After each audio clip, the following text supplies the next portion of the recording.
Nous sommes en février 1831 à Kirtland dans l'Ohio, où l'église grandissante commence tout juste à se rassembler. Mais de nombreux saints ne savent pas trop comment pratiquer leur nouvelle foi. Certains essayent de partager leurs ressources et de vivre comme une famille, ayant tout en commun, tandis que d'autres s'accrochent à certaines de leurs anciennes croyances et pratiques. Il y a aussi ceux qui pensent que les dons de l'esprit consistent à sauter sur les tables, à se comporter comme des singes et à parler dans des langues inventées. Sérieusement ? Sans surprise, ce comportement fait fuir certaines personnes. Mais certains nouveaux convertis, comme Anne et Newell Whitney, prient pour comprendre ce qu'il faut faire. En réponse à leurs prières, Joseph Smith arrive à Kirtland au milieu de cette confusion. Entre directement dans le magasin des Whitney, s'approche de Newell, qu'il n'a jamais rencontré auparavant, l'appelle par son nom et lui dit « Je suis Joseph le prophète, vous m'avez prié ici, maintenant, que voulez-vous de moi ?»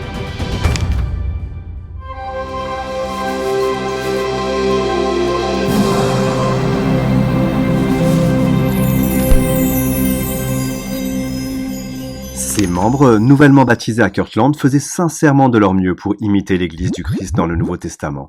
Mais sans les conseils du prophète, de nombreuses interprétations ont commencé à voir le jour. Après son arrivée en Ohio, Joseph reçut la loi du Seigneur et commença immédiatement à enseigner cette loi promise telle qu'elle lui avait été révélée. Cela a permis de corriger certains comportements extrêmement étranges et de mettre de l'ordre dans l'Église. Le fait d'avoir cette loi dissipe la confusion et permet à l'Église du Christ de suivre le même modèle, que nous soyons en Ohio ou à Samoa, au Montana ou au Mozambique, à Palmyra ou en Palestine. Nous suivons tous le même ensemble d'instructions. Que contient donc la loi du Seigneur ? En fait, la section 42 contient plus de 15 parties différentes de la loi de Dieu. La loi de l'enseignement, la loi sur la façon de traiter les pauvres, la loi de la consécration, la loi de la guérison et la loi de la foi, ainsi que des mises à jour de certains des 10 commandements comme « Tu ne diras point de mal de ton prochain et tu ne lui feras aucun mal ». N'avons-nous jamais l'impression que le fait d'avoir un tas de lois et de commandements revient à être contrôlé par la police de l'ennui ?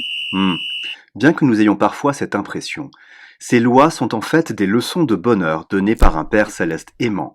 Il nous a créés et il a créé les instructions pour la vraie liberté et le vrai bonheur. Ah, c'est logique. L'une de ces lois est la loi de consécration, qui consiste à partager volontairement ses affaires avec les autres. Et parfois, c'est déroutant. Par exemple, à la ferme Morley, où vivaient certains des premiers convertis, ils avaient formé une société communautaire appelée la famille et pratiquaient la propriété collective de toutes les ressources individuelles comme les vêtements, les livres et la nourriture. Levi Hancock raconte « Alors que j'étais chez le père Morley, Eman Bassett est venu, a pris ma montre dans ma poche et s'en est allé, puis l'a vendue. Je lui ai demandé qu'est-ce qu'il voulait faire en vendant ma montre. Il m'a répondu « Je pensais que tout était dans la famille. » Ce n'est certainement pas ce que le Seigneur avait en tête. Pour vivre réellement la loi de consécration aujourd'hui, nous reconnaissons que tout ce que nous avons et sommes vient de Dieu. Et le Seigneur dit que nous pouvons être richement bénis et recevoir selon nos besoins. Oui, en tant que Père Céleste très généreux, il ne s'attend pas à ce que nous souffrions, mais il a besoin de nous pour prendre soin des pauvres. Nous sommes donc les intendants de tout ce qui nous est donné, et il nous est demandé de donner généreusement de notre temps, nos talents, notre argent et nos compétences. Nous pouvons le faire par le biais de la dîme, des offrandes de jeûne, de l'aide humanitaire, des missions de service, du soutien aux organisations à but non lucratif, et tout simplement en faisant que d'apporter de l'aide aux gens fasse partie de notre vie. Le Seigneur a dit « Je vous le dis en vérité, toutes les fois que vous avez fait ces choses à l'un de ces plus petits de mes frères, c'est à moi que vous les avez faites. » Ah oui, une autre partie très importante en vivant la loi de consécration peut inclure le fait d'aller voir l'évêque lorsque nous sommes dans le besoin afin qu'il puisse partager avec nous les réserves du Seigneur. Nous donnons quand nous le pouvons et recevons quand nous en avons besoin. Il est important de se rappeler que la loi de consécration est le plan du Seigneur et qu'elle est plus spirituelle que physique. Elle n'est pas établie par des gouvernements terrestres comme le communisme, ni par la vie en communauté, elle est plutôt établie par des alliances conclues entre nous et Dieu. Pas besoin de l'intervention du gouvernement ou d'un fiscaliste. Afin d'aider les saints à s'installer dans leur nouvelle propriété en Ohio et de maintenir la loi de consécration, le Seigneur demanda à Joseph d'appeler Edward Partridge comme premier évêque de l'Église. Edward avait reçu l'enseignement de l'Évangile en Ohio, mais il voulait faire des recherches plus approfondies avant d'être baptisé. Il se rendit donc à Palmyra.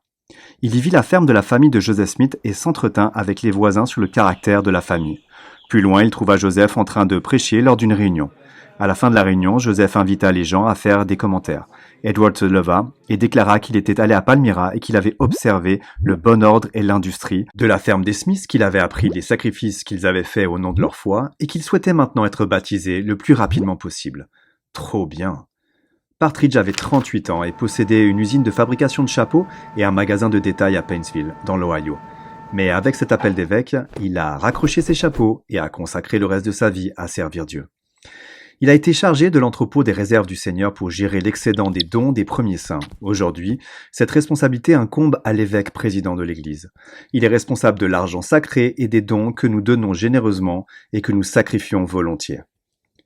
Une grande partie de ces fonds est utilisée pour nourrir les personnes dans le besoin, répondre aux situations d'urgence, fournir des soins aux nouveau-nés, de l'eau potable, de la nourriture, des abris et servir les nécessiteux par le biais de centaines de projets utiles dans le monde entier chaque année. Alors, quelles sont les prochaines révélations étonnantes ? Que diriez-vous d'une leçon sur la lecture des signes ?